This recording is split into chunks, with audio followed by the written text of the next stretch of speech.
For the third year running, Insomniac Games has put together another game in its Ratchet and Clank series. This installment, Up Your Arsenal, doesn't reinvent the game's single-player mechanics. Instead, it makes incremental changes to things like weapons, locales, and so on, while wrapping it all up in a new story. It also adds a neat, objective-based multiplayer mode that can be played by up to 8 players online. All in all, Ratchet and Clank Up Your Arsenal is great fun, combining some solid platforming action with a lot of exciting combat. For those of you who haven't been following the series, Ratchet and Clank is a combat-focused platformer that gives you a lot of wild weapons to play with. You play as Ratchet, some sort of big-eared alien thing, and Clank, his robot companion. For the most part, Clank sticks to Ratchet's back, but from time to time the duo will separate and you'll take control of Clank by himself. The action in the game is fairly standard for a platform game, with a lot of jumping around and destroying things with a wrench attack or any number of collectible weapons. Most of the weapons fall into pretty standard categories. You have a grenade launcher, a standard rapid-fire shot weapon, and a shotgun. You'll also be able to create tiny black holes, emit deadly bolts of electricity, turn enemies into sheep, and snipe enemies from a distance. Some weapons fall into support roles, like the ability to create turrets, summon a batch of robots to attack foes, or even create small shields to hide behind. Weapons also gain experience and features as you use them. The 5 different levels of a weapon may just make it more powerful, but some weapons gain the ability to induce shock damage, lock-on capabilities, and various other upgrades. This variety gives you a lot of different ways to take on the opposition, but you'll find that the standard weapons like the shotgun and machine gun equivalents are definitely the most useful. But the world falls into peril once again, this time from an evil robot named Dr. Nefarious, and the duo spring into action to stop the Mad Doctor before his plan to turn all organic life forms into robots comes to fruition. Along the way, you'll join up with the ever-popular Captain Quark, his creepy-looking one-eyed monkey, and a cast of characters new and old that assemble the Q-Force, Quark's new squad devoted to fighting Nefarious. The single-player mode will keep you busy for a good amount of time, especially if you devote yourself to completing all of the optional challenges. The game tosses in a handful of optional combat scenarios at you throughout the course of the game. These operations are broken up into multiple parts, and in them you'll be fighting alongside a set of boneheaded robots as they fight to drive out the enemy horde. You'll also be given an opportunity to compete in a Running Man-like game show called Annihilation Nation. While you'll have to visit the show for story-related reasons, you can also go back there and compete in a series of challenges.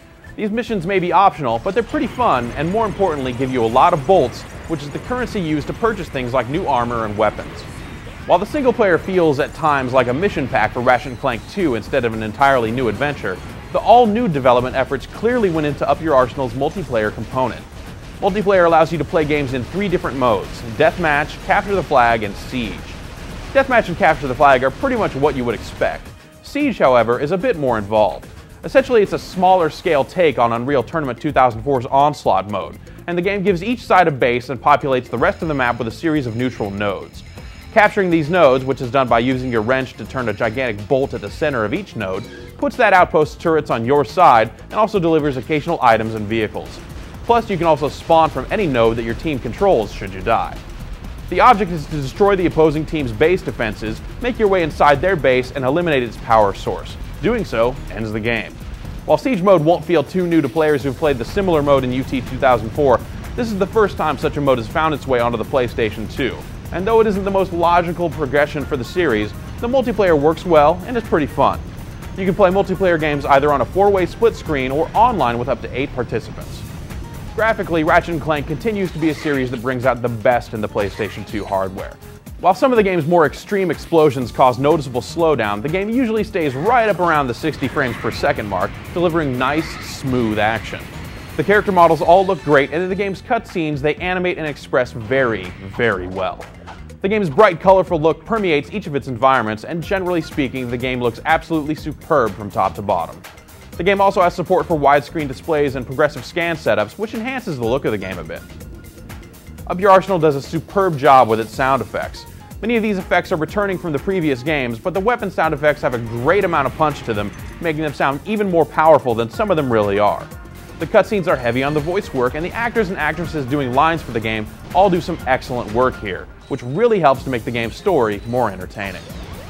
Fitting a team-based shooter into a platformer might not seem like a great fit at first, but when taken as a total package, Ratchet & Clank Up Your Arsenal is an excellent game. The single-player action is true to the previous games, almost to a fault, while the multiplayer mode is a fun diversion that adds a lot of replay value to an otherwise one-time adventure. If you're a fan of the series, there's plenty more to see here, but even if you're just getting started with the Ratchet and Clank games, Up Your Arsenal's full feature list makes it a great place to start.